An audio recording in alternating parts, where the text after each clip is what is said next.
So this is the final section of this chapter, and in this section I'm going to talk about analytics SQLs.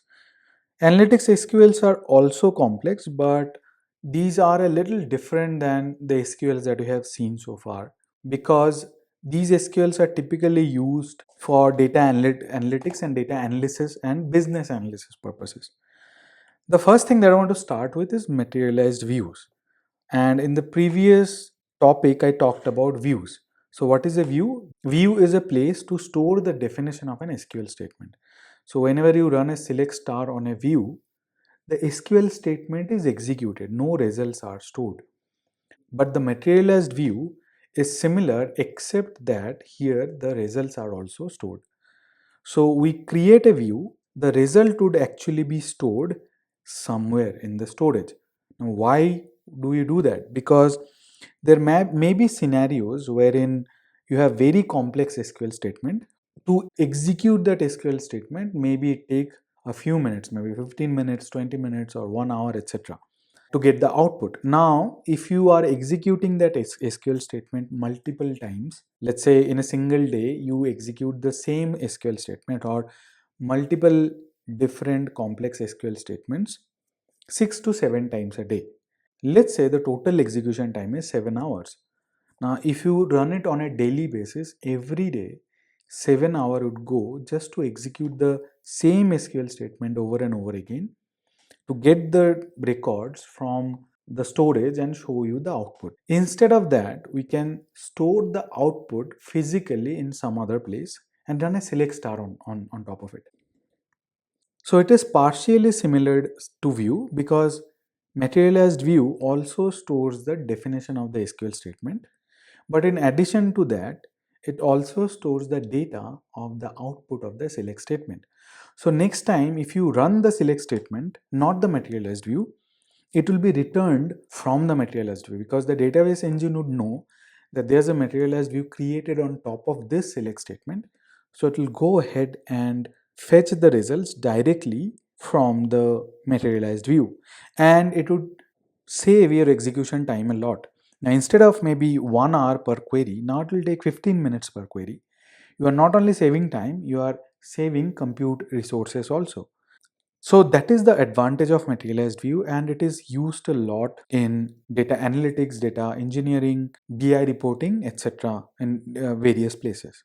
One more thing is that it has to be kept up to date because as it is storing the result of the complex SQL statement physically in some other place, it might so happen that the underlying tables were updated, meaning records were added, records were updated, or records were deleted.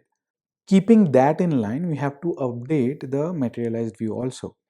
And you can do that using a command called refresh materialized view. So every now and then you should keep on running this refresh materialized view. So what will happen is that after you run it, the updated results would be stored in the materialized view. So let's try our hands on the materialized view. So before going further, what I wanted to show you is that I have used the large data set, insert record into customers, sellers, and orders tables.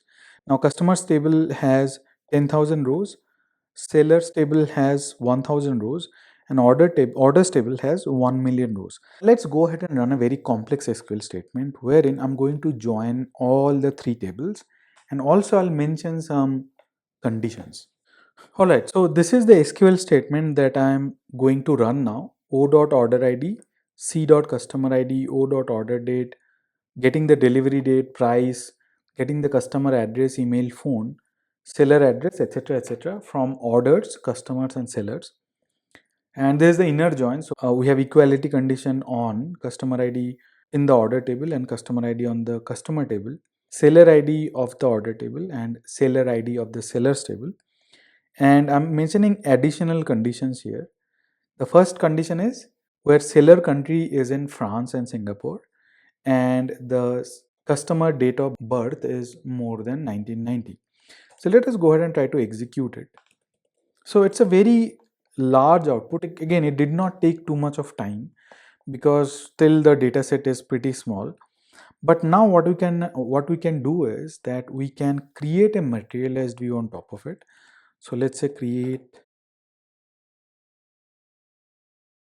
and this is going to be the statement just like the view. I'll have to give a name here. So let's say millennial materialized view, because I want to find out the customers who are all millennials. And now it has been created. So seems like 2645 rows have been selected. I can do a select count star from materialized view. So if I run the count star, there are 2645 rows in this materialized view. What it means is that this materialized view is actually storing 2645 rows. And if I run a select star, it is not executing the SQL statement. It is getting the record directly from storage where this MB or materialized view is being stored. Now let us go ahead and make some changes in the underlying tables. So let's do a select star from customers. And what will I do? We have customer ID starting from 1 to 10,000. I'll delete from customers where customer ID is more than 100. So now what is happening? 9,900 rows have been deleted. Now if I run the output, or if I run this SQL statement of the materialized view, which is this one, now let me go ahead and run it. It is showing me only 34 rows because most of the customers are gone. The join has changed. But if I run a select star from millennial underscore MB, and it should show me 2665 rows or 64 rows. So 2645 rows is the output. So which says that even though the underlying data has changed, the materialized view has not changed because the data is stored separately physically. So if I run the same SQL statement which was used to create this materialized view, I'm getting only 35 rows, but from the materialized view I'm getting 2645 rows. So to fix this, I'll have to type refresh.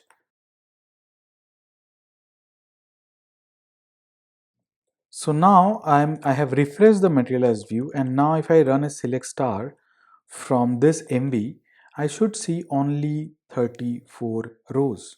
So as you can see, there are only 34 rows in the materialized view, so which has been updated.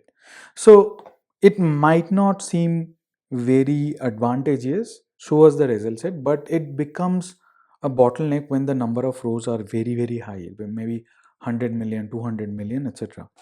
So in those cases, materialized view makes a lot of sense to optimize the performance of your select statement. So if you have a very complex select statement and if you run it multiple times in a day, then what you can do, you can store the result set or the output rows in a materialized view and do a select star from that MB.